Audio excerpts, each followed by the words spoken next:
부탁드립니다. 이상입니다. 오늘 말씀 같이 읽겠습니다. 열왕기하 21장 1절에서 9절 말씀입니다. 열왕기하 21장 1절에서 9절 말씀.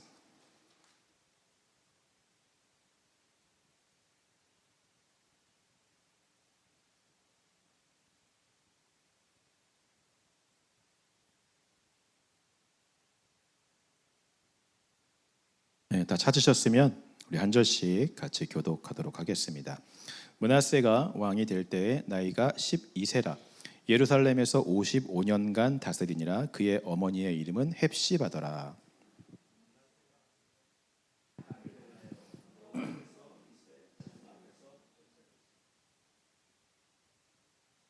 그의 아버지 히스기야가 헐어버린 산당들을 다시 세우며 이스라엘의 왕 아합의 행위를 따라 바알을 위하여 제단을 쌓으며 아세라 목상을 만들며 하늘의 일월 성신을 경배하며 섬기며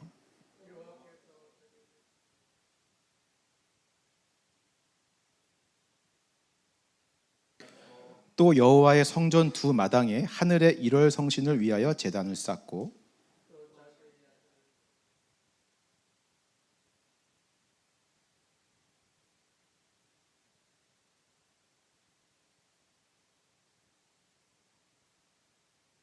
또 자기가 만든 아로 새긴 아세라 목상을 성전에 세웠더라. 옛적에 여호와께서 이 성전에 대하여 다윗과 그의 아들 솔로몬에게 이르시기를 내가 이스라엘의 모든 지파 중에서 택한 이 성전과 예루살렘에 내 이름을 영원히 둘지라.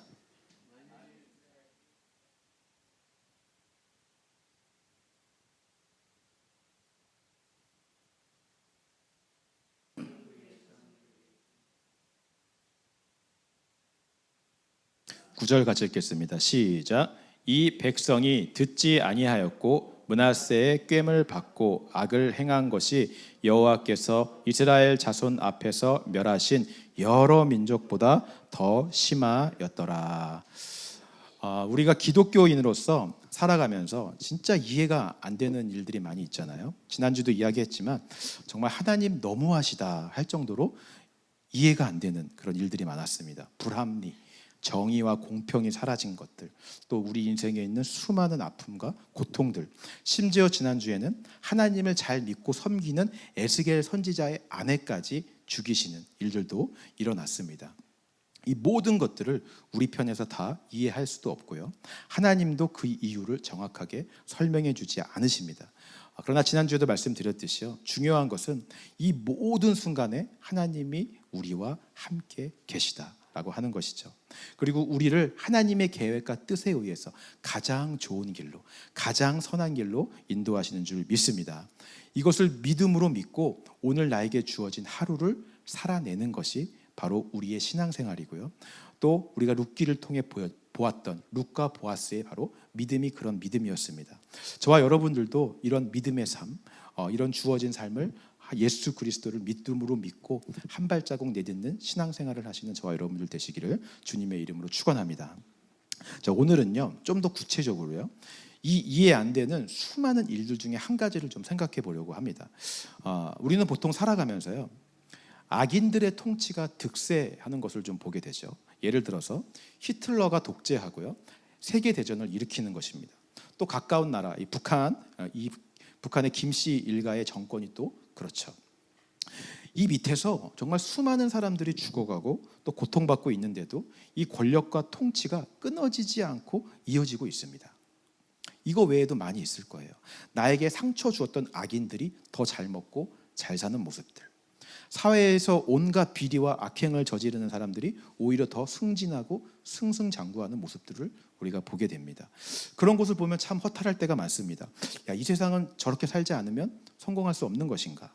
나도 저렇게 살아야만 되는 것인가? 하는 생각도 들게 되죠. 믿음을 가지고 이 땅에서 살아가는 것은 굉장히 미련해 보이고 또 손해가 되고 바보처럼 사는 인생인 것처럼 보일 때도 있습니다. 오늘 본문에도요 그런 악행을 일삼았던 한 명의 지도자가 나오고 있습니다. 1절 2절 말씀 다시 한번 읽어볼게요. 시작. 므낫세가 왕이 될 때 나이가 12세라. 예루살렘에서 55년간 다스리니라. 그의 어머니의 이름은 헵시바더라. 므낫세가 여호와 보시기에 악을 행하여 여호와께서 이스라엘 자손 앞에서 쫓아내신 이방 사람의 가증한 일을 따라서. 자, 오늘 본문에 므낫세라고 하는 왕이 나오고 있습니다. 이 왕은요, 유다의 왕 중에서 가장 선하다고 했던 히스기야 왕의 아들입니다. 아버지는 그토록 훌륭한 왕이었는데 이 므낫세는 유다의 역대 왕들 중에서 가장 악한 왕으로 손꼽히는 왕이에요. 얼마나 악한 왕이었냐면요, 남유다 말고 북이스라엘의 왕들 중에 가장 악한 왕, 여러분 한 번쯤은 들어보셨을 것입니다. 아합 왕이라는 사람이 있었어요. 그 아합과 비교되면서 어깨를 나란히 할 만큼 쌍벽을 이루었던 인물이 바로 므낫세라는 사람이었어요. 어떻게 이렇게 선한 히스기야 아버지 밑에서 이렇게 악한 왕이 나올 수 있었을까요? 더 놀라운 사실은요, 1절 말씀 보니까요, 므낫세의 통치 기간이 55년간이나 되었다고 합니다. 55년은 유다의 왕들 중에서 가장 오랜 기간을 통치했다라고 말하는 거예요. 가장 악한 왕이 가장 오랫동안 나라를 다스렸다라고 이야기하는 거죠. 어떻게 이렇게 악한 왕이 이렇게 오랫동안 나라를 다스리고 통치할 수 있었는가? 여러 가지 이유가 있는데요, 가장 큰 첫 번째 이유가 아버지 히스기야의 배경 때문에 그렇습니다. 이미 히스기야 시대에 유다라는 나라는요, 가장 큰 전성기를 이루었고요, 대단한 부와 영광을 누렸습니다. 히스기야 왕은 수많은 창고들을 지어서 거기에 수확한 수확물들, 금은 보화들 이런 것들을 보관하고 기름들을 저장하고 또 수로를 개간해서 물을 끌어와서 농사와 이런 것들도 활발하게 개혁했던 사람이 히브리였어요. 이미 경제적인 부분에 있어서 부족할 것이 없는 아주 탄탄한 배경을 이미 아버지 히스기야가 다 조성해 놓은 것이죠. 이런 배경을 므낫세가 그대로 물려받아서 그 위에 숟가락만 딱 얹은 것입니다. 부자가 망해도 3대는 간다는 말처럼 이 풍요로운 이 뒷배경을 가지고서 그냥 다스리기만, 유지만 해도 되는 그런 배경을 가지고 있었다라고 하는 것이죠. 또 여기서 특별히 중요한 게 하나 있었는데요, 히스기야가 여러분 기도해서 생명을 연장받은 사건을 아마 잘 아실 것입니다. 므낫세가 그렇게 생명을 연장받고 3년째가 되던 해에 태어난 아들이 므낫세였어요. 그러니까 히스기야가 죽었다가 살아나서 얻은 아들이 바로 므낫세인 거예요. 그러니까 너무 특별하고 너무 귀한 아들이죠. 그래서 사랑만 주고 혼낼 때 혼내지 못하고 이것저것 좋은 것만 해주려고 그러고 그렇게 사랑만 받고 자라온 아들이 므낫세였다라고 학자들은 이야기합니다. 그리고 므낫세가 12세 되던 해에 히스기야 결국 죽었잖아요.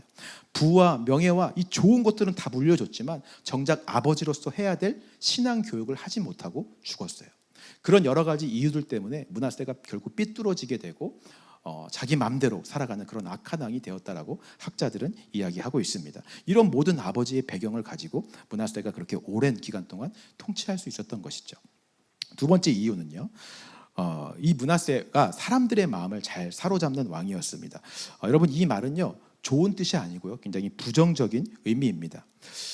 인간의 가장 기본적인 죄의 속성들이 있잖아요. 탐욕, 육신의 정욕, 이생의 자랑, 안목의 정욕, 이런 것들을 므낫세가 아주 잘 만족시켜주는 그런 리더였어요. 그 대표적인 것이 바로 3절과 5절입니다. 우리 다시 한번 아까 읽었지만 한 번 더 같이 읽어보겠습니다. 시작.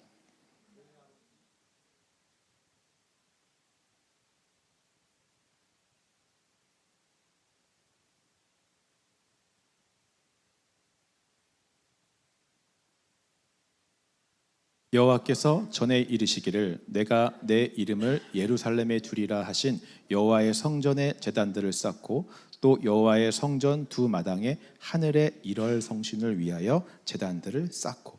자, 아버지 히스기야 때 다 부숴버리고 다 제하여 버렸던 제단과 그런 산당들을 다시 세우고요, 우상과 바알과 아세라 목상들을 다시 세우는 일들을 므낫세가 하기 시작합니다. 이 므낫세가 다시 세웠던 이런 우상들은요, 대부분 어떤 농사의 소출과 열매를 풍성하게 해준다고 믿는 우상들이 섬기는 신들이었어요. 자, 이스라엘 백성들이요, 가나안 땅에 들어오기 전 광야 생활을 할 때는 농사를 지을 필요가 없었습니다. 광야에서 사막에서 농사를 지은다 한들 그 열매를 얻을 수가 없잖아요. 그렇기 때문에 그들은 광야 생활할 때에는 오직 하나님께서부터만 오는 만나만 가지고 살았었죠. 근데 그들이 가나안 땅에 딱 들어간 순간부터 40년을 광야 생활하면서 만나만 먹었던 자신들과는 비교도 할 수 없는 풍성함과 풍요로움을 누리는 가나안 문화를 본 거예요. 훨씬 더 발전하고 훨씬 더 풍족한 생활을 하고 있는 가나안 이방인들을 본 거죠. 그리고 그 모든 풍요로움과 그 발전된 모든 것들을 주는 우상과 이방 나라의 신들이 기껏해야 일용할 만나만 주는 하나님보다 더 위대해 보인 거예요. 하나님은 쪼잔해 보이고 저 바알과 아세라는 위대해 보이는 거죠. 그래서 그들은 하나님을 버리기 시작하고요, 바알을 섬기고 아세라 목상을 세우기 시작한 것입니다. 그것이 이스라엘 그때부터 계속 지금 내려오고 있는 거예요. 이것을 히스기야 왕이 개혁을 한다면서 다 산당들을 부수어버리고 바알과 아세라 목상들을 다 없애버린 거예요. 이스라엘 백성들 입장에서는 잘 먹고 잘 사는 어떤 풍요로운 길이 막혀버린 것 같은 그런 느낌을 받았을 수도 있습니다. 다시 옛날에 광야 생활하던 조상들처럼 우리도 일용할 그 만나로 만족하는 그 삶을 다시 살아야 되는 거 아니야? 막 이러면서 걱정할 수도 있었죠. 이런 이스라엘들의 백성들의 마음 안에 있는 육신의 정욕과 탐심을 므낫세가 너무나 잘 알고 있었어요. 왜냐하면 므낫세도 그 당시 가장 강대했던 아수르라는 나라의 번영과 그 풍요로움을 동경했기 때문에 그래요. 이미 아버지로부터 많이 물려받았지만 므낫세는 더 갖고 싶어 했고 더 발전되고 더 풍요로워지고 싶어 했습니다. 늘 아수르를 꿈꾸며 나도 저렇게 갖고 싶다. 그 므낫세 안에 있는 탐심과 이스라엘 백성들 안에 있는 욕심이 딱 맞아떨어진 거죠. 합하기 시작했어요. 므낫세가 다시 산당을 세우기 시작합니다. 바알을 세우고 아세라 목상을 다시 세우기 시작해요. 이스라엘 백성들은 그동안 히스기야 때문에 눌려 있었는데 해방됐어요. 드디어 다시 나를 풍요롭게 하고 일용할 만나가 아니라 풍족하고 풍요로운 삶, 이러면서 므낫세의 통치를 환호하기 시작하고 므낫세가 하는 모든 것들을 지지하기 시작합니다. 우리의 욕구를 만족시키는 왕이라고 하는 거죠. 이게 두 번째 이유예요.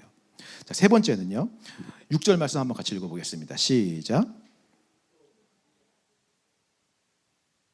점치며 사수를 행하며 신접한 자와 박수를 신임하여 여호와 보시기에 악을 많이 행하여 그 진노를 일으켰으며. 세 번째 이유는요, 이 므낫세가 카리스마 있는 리더십이 있었던 것 같아요. 특별히 사람들을 잘 세우고 하는 그런 리더십이 있었던 것 같습니다. 여기서 신임하다라고 하는 이 히브리어 단어는요, 관직을 주다, 관리로 임명하다라는 뜻을 가지고 있습니다. 박수나 신접한 자나 무당을 한 나라의 관리로 세우는 건 말이 안 되잖아요. 자격이 없고 세워서는 안 되는 사람이라 할지라도 므낫세 자신에게 이익이 되고 나에게 기쁨을 주는 그런 사람이라면 관직을 주는 거예요. 나라의 중요한 일을 맡기는 사람으로 세우기 시작하는 것이죠. 반대로 나에게 좀 반대하거나 나를 좀 불편하게 하거나 도움이 되지 않는 사람들은 가차없이 버리기 시작합니다. 16절 말씀 한번 읽어보겠습니다. 시작. 므낫세가 유다에게 범죄하게 하여 여호와께서 보시기에 악을 행한 것 외에도 또 무죄한 자의 피를 심히 많이 흘려 예루살렘 이 끝에서 저 끝까지 가득하게 하였더라. 여기서 무죄한 자들은 누구냐면요, 므낫세의 행동이 하나님 앞에서 옳지 않다라고 지적했던 선지자들을 말하는 것입니다. 므낫세는 이들의 입을 막기 위해서 매일같이 선지자들을 핍박하고 죽이기 시작했어요. 이때 우리가 잘 아는 이사야 선지자도 죽임을 당했다고 알려져 있습니다. 자신에게 이익이 되면 무당이라도 박수라도 세우지만 자신에게 반하거나 도움이 되지 않으면 가차없이 쳐내버리는 사람이 바로 므낫세였다라고 하는 것이죠. 자기 주변에 자기만 좋아하고 자기만 따르는 사람들만 남겨놓는 거예요. 오늘 이 세 가지 이유들로 인해서 므낫세가 가장 악한 왕이었음에도 불구하고 55년간이나 유다를 통치할 수 있었다라고 하는 것입니다. 자, 그렇기 때문에요, 세상의 역사는 이 므낫세를 굉장히 능력 있고 리더십 있는 왕으로 평가할 수도 있습니다. 실제로요, 유다 말고 아수르라는 나라에서 쓰여진 책에는 이 므낫세를 나라를 잘 다스린 모범적인 왕으로 기록하고 있어요. 우리나라에도 조선 왕조 실록이 있는 것처럼 아수르란 나라에도 왕실 비록이 있습니다. 그 왕실 비록에 뭐라고 써여 있냐면, 지금까지도 그 비문이 남아 있거든요. 거기서 므낫세에 대해서 이렇게 평가합니다. 므낫세는 충성스러운 속국의 왕이다. 그 다음 왕의 비록에는 이렇게 써 있어요. 므낫세는 우리의 충실한 동맹이다. 아수르가 궁전 건축한다고 나무 필요하다 그러면 므낫세가 나무 막 보내는 거예요. 돌 필요하다 그러면 돌 막 보내요. 인력 필요하다 그러면 사람도 막 보냅니다. 아주 충성적이고 아주 모범적인 왕이라고 아수르 입장에서는 평가하고 있는 것이죠. 세상의 역사에서는 므낫세는 선하고 충성스럽고 모범적인 왕으로 기록되어져 있습니다. 여러분, 세상에 의해서 세상의 기준과 가치관대로 살아가고요, 그것에 합당한 그들이 원하는 결과를 내고 성공을 내는 사람들은 역사는 대부분 긍정적으로 평가하고 긍정적으로 기록하죠. 자, 근데 우리에게 중요한 것은요, 세상의 평가가 아니고 하나님의 평가이죠. 성경은 뭐라고 평가하고 있을까요? 9절 말씀 읽어보겠습니다. 시작. 악을 행한 것이 여호와께서 이스라엘 자손 앞에서 멸하신 여러 민족보다 더 심하였더라. 므낫세의 꿰을 받아서 악을 행했다라는 표현을 하십니다. 꿰을 받았다라는 말은 잘못된 길로 인도하다라는 뜻이거든요. 즉 므낫세는 이스라엘 백성들을 꿰어서 잘못된 길로 인도한 왕이라고 하나님이 평가하시는 거예요. 하나님 보시기에 그는 굉장히 악한 왕이고요, 자기만 혼자 죽는 것이 아니라 이스라엘 백성들도 다 같이 데리고 죽음으로, 사망으로 데리고 간 사람이 바로 그런 사람이 므낫세라고 하나님은 평가하고 계시는 것입니다. 비록 세상의 기준에 의해서는 성공하고 선하고 강력한 카리스마 있는 리더십을 가진 왕이라고 평가받을지 모르겠지만, 정치나 외교에 있어서도 아주 수월하고 굉장히 수완이 좋은 지도자라고 평가받을지 모르겠지만, 하나님의 평가는 악인이다, 이스라엘도 망하게 한 자다라고 평가하고 계시는 것입니다. 오늘날로 쉽게 한번 예를 들어볼게요. 교회로 예를 들어보겠습니다. 저는 이런 교회가 없기를 바라지만 그냥 예를 드는 것입니다. 아버지 때로부터 든든한 배경을 가진 목사님이 계세요. 우리가 흔히 농담처럼 성골, 진골, 평민이라고 얘기합니다. 아버지가 목사님은 성골이고, 아버지가 장로님이면 진골이고, 아버지가 아무것도 아니면 평민. 저는 평민입니다. 그래서 아버지가 목사님이고 큰 교회에 아주 든든한 배경과 수많은 인맥들을 알고 있는 목사님으로부터 교회를 세습받았어요. 든든한 배경을 가진 것이죠. 그리고 이 목사님 자체도 굉장히 리더십이 있고 능력이 있었습니다. 사람들이 원하는 거 다 들어줄 수 있고 만족시켜줄 수 있었어요. 성가대 만들자, 만들어주고요, 건물 짓자, 건물 지어주고요, 구역 옮겨달라고 막 하면 구역도 다 옮겨주고요, 교회 안에서 사람들이 하고 싶은 거, 원하고 싶은 거 다 얘기만 하면 다 해주고 다 만족시켜주고 다 채워주는 거예요. 또 므낫세처럼 자기에게 막 도움이 되는 사람들이면 저 사람 자격이 없는데도 막 직분 주고 임직시켜주기 시작합니다. 반대로 목사님 그건 아니지 않습니까? 틀렸다고 말하는 사람들 가차없이 쳐내기 시작해요. 다 교회 나가게 만들어요. 그렇게 자기가 좋아하는 사람들이랑 조직을 잘 키우고 성장시키고 번영시켰어요. 밖에서 보면 굉장히 부흥한 교회처럼 보일 수 있습니다. 세상의 평가는 눈에 보이는 그 모습만 보고, 야, 부흥하는 교회다, 잘 되는 교회다, 하나님 기뻐하시는 교회다라고 평가할 수 있겠죠. 하나님은 어떻게 평가하실까요? 여러분들이 속으로 대답해 보시기 바랍니다. 하나님이 기뻐하시는 리더는 사람을 만족시키는 리더가 아니라 하나님의 마음을 알고 그 마음에 순종하는 리더인 줄 믿습니다. 히스기야처럼 사람들이 싫어해도 사람들이 믿고 좋아하는 산당과 바알과 아세라를 부술 수 있는 리더가 오늘 우리에게 필요해요. 물질의 풍요로움이 많아야지 잘 산다라고 말하는 리더가 아니라 하나님의 만나로 사는 것이 복이고 잘 사는 것이다라고 가르칠 수 있는 리더가 우리에게 필요한 줄 믿습니다. 성도들이 듣고 싶어하는 말이 아니라 들어야 되는 말을 해주는 리더, 세상의 평가가 아니라 하나님의 평가를 따라 삶을 살아내는 리더가 저와 여러분들에게 필요한 줄 믿습니다. 저는 저와 여러분들이 이 세상에서 그런 리더가 되기를 소망해요. 므낫세처럼 사는 것이 아니라 히스기야처럼 사는 저와 여러분들 되시기를 주님의 이름으로 축원합니다. 이번에는요, 우리의 신앙생활에 한번 적용해 볼게요. 저와 여러분들 안에도 므낫세와 같은 왕이 있습니다. 바로 이 육신의 본질, 옛사람의 자아라는 왕이 있죠. 이 왕은요, 아담으로부터 내려오는 원죄라고 하는 어마어마한 뒷배경을 가지고 있어요. 아주 굉장히 큰 배경이죠. 므낫세도 아버지로부터 그 풍성한 배경을 물려받았듯이 이 자아도 원죄라는 그 풍성하고 아주 끝이 없는 그 탐욕과 그 죄의 근원을 가지고서 그 위에 딱 숟가락 얹고 나를 통치하려고 합니다. 나를 지배하려고 해요. 오랫동안 나를 지배하고 다스립니다. 그래서 내 마음을 너무나 잘 알아요. 내가 뭘 간절히 원하는지, 내 안의 욕심과 탐심과 탐욕과 욕망을 너무나 잘 알고, 그 욕망과 이 자아의 왕이 원하는 옛사람의 본질의 욕망이 합해서 그 선택들을 우리가 하게 만들어요. 그리고 그 선택을 할 때마다 너무너무 기뻐합니다. 환호하기 시작해요. 야, 너 잘했어. 그 선택 잘한 거야. 세상 사람들 다 그렇게 사는데 왜 너만 바보처럼 그렇게 살아? 다 누리고 살아. 다 즐겁게 살아. 그리고 내 주변에 그런 선택을 기뻐하고 화동하는 신접한 자들, 박수, 무당 같은 자들만 남겨놔요. 내가 그런 선택할 때마다 야, 너 잘했다, 뭐 옆에서 칭찬해주는 사람들, 그런 사람들만 내 옆에 있게 만들고 그런 사람들만 이랑만 교제하게 만듭니다. 그리고 내 옆에서 하나님의 말씀을 말씀해주는 선지자 같은 사람들, 잘못했다라고 틀린 걸 지적해주는 사람들은 가차없이 쳐내버리기 시작해요. 말씀도 듣기 싫게 만들고요, 예배도 드리기 싫게 만들고요, 내 마음을 더욱더 단단하고 강팍하게 만들어가죠. 여러분, 혹시 내 주변에 내가 무슨 말만 하면 맞다, 다 맞다라고 말하고 내 말에 동의하고 환호하는 사람들만 있다면 생각해 보셔야 돼요. 내가 혹시 므낫세로 지금 살고 있는 거 아닌가? 나를 틀렸다고 말해줄 수 있는 내 아내나 남편이나 가족이 있다는 것은 하나님이 아직 나를 사랑하고 포기하지 않으셨다는 증거임을 믿으시기 바랍니다. 참 감사한 일이에요. 나의 말에 반대하고 불편하게 하는 사람이 있다면 여러분, 그 사람을 쳐내는 것이 아니라 그 사람을 주신 하나님께 감사해야 돼요. 저는 그래서 제 아내가 있으면 너무 감사해요. 네, 제 아내가 항상 저한테 그런 역할을 해주거든요. 근데 이것을 보지 않고 므낫세처럼 계속 옛사람이 계속 내 안에서 왕노릇하게 내비두면 이 므낫세의 통치가 길어지게 됩니다. 끊이질 않아요. 이제는 내 안에서 왕노릇하는 것이 아니라 이게 밖으로까지 튀어나와서 내 삶의 부분까지도 왕노릇하려고 해요. 내 가정에 내가 므낫세가 되게 만들어요. 내 자녀들도 내가 통치하려고 해요. 세상의 기준과 아수르를 따라가라고 얘기해요. 아수르를 따라가기 위해선 박수나 무당이나 바알이나 아세라 목상 섬기는 것도 괜찮다라고 가르치게 돼요.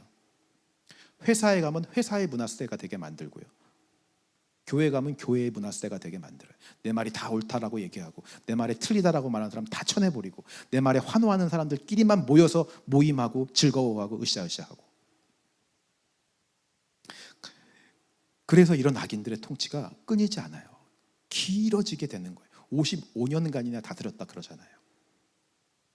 계속되어집니다. 어쩌면요, 악한 자의 번영과 그들의 통치가 긴 것은 이 깨어진 세상에서는 필연적인 일, 어쩔 수 없는 일인 것 같다라고도 생각이 되어집니다. 너무 절망스럽죠. 근데 여러분, 소망을 가지시기 바랍니다. 이거 하나만 딱 기억하셨으면 좋겠어요. 우리가 볼 때 그들의 통치가 영원하고 끝이 없을 것 같고 오래 지속될 것 같지만 그렇지 않습니다. 반드시 끝이 나는 때가 있음을 믿으시기 바랍니다. 시편 37편 말씀 한번 읽어볼까요? 시작.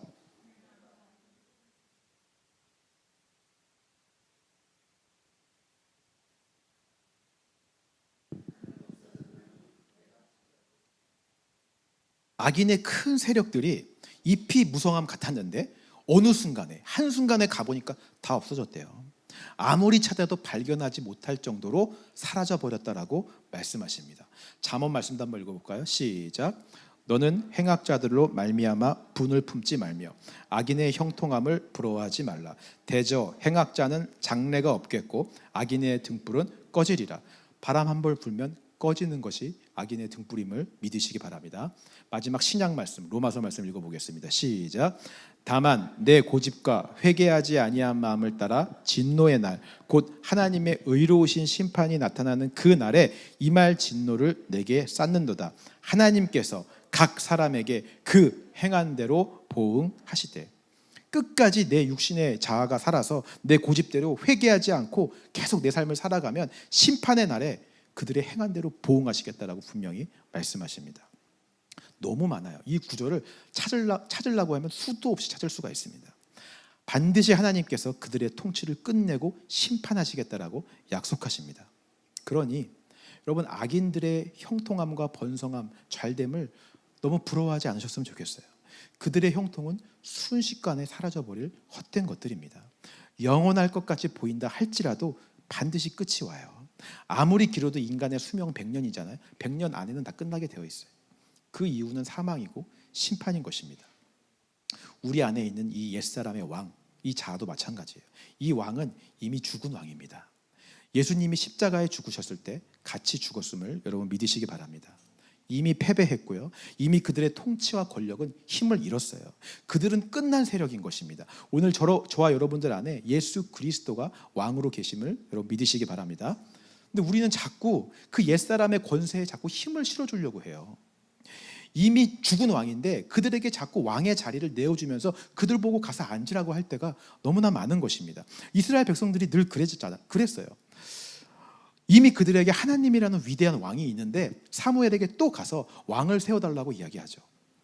나를 평안하게 해줄 왕, 보호해주고 안전하게 해주고 풍요롭게 해줄 지금 당장 눈에 보이는 인간 왕이 필요하다라고 사무엘에게 요구합니다. 하나님이 나를 보호해 주시고 지켜주시고 먹여주시는 분이신데 그걸 인정하지 않고 하나님을 신뢰하지 않고 인간 왕을 신뢰하겠다는 불순종의 고백을 지금 하고 있는 거예요. 우리도 이렇게 내 안에 탐욕과 욕심을 따라 살 때 하나님이 아니라 므낫세가 왕이 되어 통치하고 다스리는 일들이 일어나기 시작하는 거예요. 나를 지배하기 시작하는 것이죠. 과연 그 왕이 나를 지배하면서 나를 안전하게 하고 나를 보호하고 나를 풍요롭게 할까요? 정말 그럴까요? 이스라엘 백성들이 그렇게 원했던 그 왕들이 이스라엘 백성들에게 그렇게 행했을까요? 사무엘이 이렇게 이야기합니다. 그 왕이 너희의 자녀들을 전쟁터로 보낼 것이고 노동력을 빼앗아 병거와 무기를 만들게 할 것이고 착취할 것이다. 그래도 왕으로 세우겠느냐? 나를 평화롭고 안전하고 잘 살게 하는 것이 아니라 오히려 더 나를 불안하고 불안정하고 고통 가운데로 밀어넣겠다라고 이야기하고 있는 것입니다. 여러분 참 우리에게 감사한 것은요, 그럼에도 불구하고 우리에게 소망이 있는 것은 말씀드렸듯이 이런 세상 나라의 왕들의 통치가 영원하지 않다는 거예요. 반드시 끝나는 날이 온다는 것입니다. 진짜 왕 대신 예수님이 오셔서 다스리시고 통치하시는 날이 있음을 믿습니다. 므낫세에게조차도 그토록 악한 왕인 므낫세에게조차도 그런 일들이 일어나요. 놀랍게도요, 죽을 때까지 변하지 않을 것 같던 므낫세도 예수님이 왕되어 다스리시니 변화되기 시작합니다. 33장 역대하 33장 말씀 시작.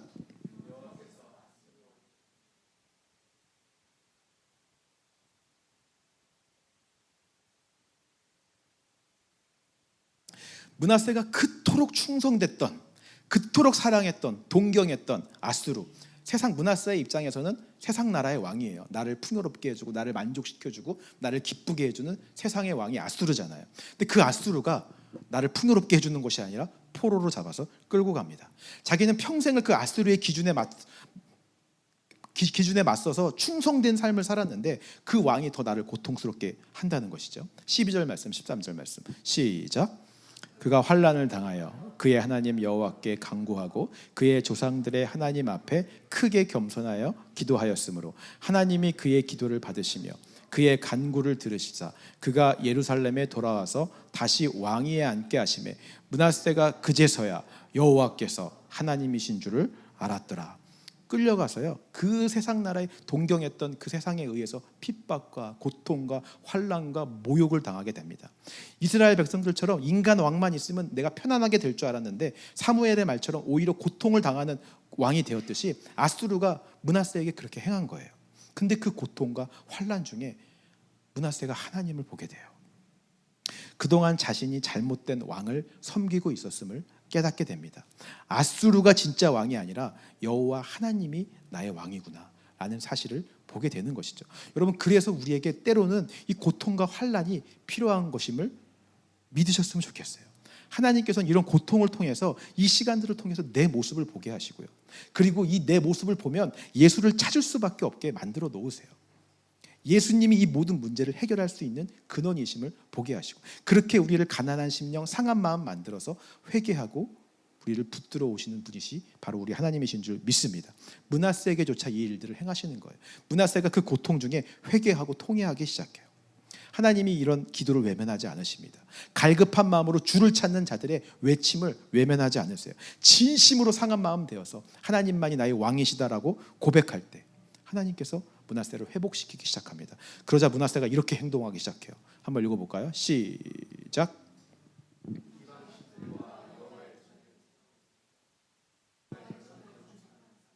예루살렘에 쌓은 모든 제단들을 다 성 밖에 던지고 여호와의 제단을 보수하고 화목제와 감사제를 그 제단 위에 드리고 유다를 명령하여 이스라엘 하나님 여호와를 섬기라 하매. 와, 놀랍지 않습니까, 여러분? 죽어도 변할 것 같지 않았던 아합이랑 쌍벽을 이루었던 그 악한 왕이 아버지처럼 산당을 부수기 시작하고 아세라 목상을 찍어버리기 시작해요. 므낫세가 이런 일을 할 거라고 상상이나 했겠습니까? 상상도 못했던 일이 일어나고 회복이 되어지기 시작해요. 여러분, 절대로 변하지 않을 것 같던 므낫세도 하나님이 만지시면 변화됨을 믿으시기 바랍니다. 이것이 얼마나 복된 소식인지 모르겠어요. 내 옛사람이 왕이 되어서 통치하는 그 기간이 영원하지 않다는 거예요. 언젠간 끝이 나고 예수님이 그 나를 다스리는 역사가 온다라고 증거하시는 것인 줄 믿습니다. 여러분, 우리가 살아가면서 끝까지 내 고집이 살아서 이 영역만큼은, 이 부분만큼은 절대로 변하지 않을 것이다라고 생각하는 부분들이 있지 않아요? 나는 이것만큼은 포기 못해. 여기서는 내가 왕이야, 무조건 내가 주인이야 하는 그 부분도 언젠가는 끝난다는 거예요. 내가 왕이었던 그 통치가 끝나고 예수님이 와서 그것을 변화시키시고 다스리심으로 그 부분도 주님이 왕이 되어 나를 인도하시는, 회복으로 이끌어시는 놀라운 일들이 일어날 수 있다는 소망의 메시지를 지금 우리에게 주고 계시는 것입니다. 놀랍지 않습니까, 여러분? 그래서 우리에게 소망이 있는 거예요. 우리는 예수님처럼 변화될 수 있고요, 바뀔 수 있고요, 예수님이 왕되어 다스리시는 하늘나라의 백성으로 살아갈 수 있는 줄 믿습니다. 그러니 여러분, 언젠가 끝날 악인의 통치를 부러워하지 마시고 지금 내가 하나님 나라의 백성으로 통치받음을 감사하며 사시기를 주님의 이름으로 축원합니다. 나를 통치하시는 하나님의 은혜를 붙잡으며 소망하며 기대를 갖고 살아가셨으면 좋겠어요. 이게 오늘 하나님 나라의 백성으로 사는 저와 여러분들의 신앙생활인 줄 믿습니다. 예수님이 이미 오셔서 모든 므낫세의 권세를 다 끝내버리시고 우리의 왕이 되어주셨음을 믿으시기 바랍니다. 더 이상 므낫세에게 이 왕의 자리를 내어주지 않았으면 좋겠어요. 이번 한 주간도요, 육신의 왕 므낫세는 이미 죽었음을 믿음으로 믿고 진짜 나의 왕 예수님의 다스리심을 믿음으로 선포하며 한 주간을 살아내시는 저와 여러분들 되시기를 주님의 이름으로 축원합니다.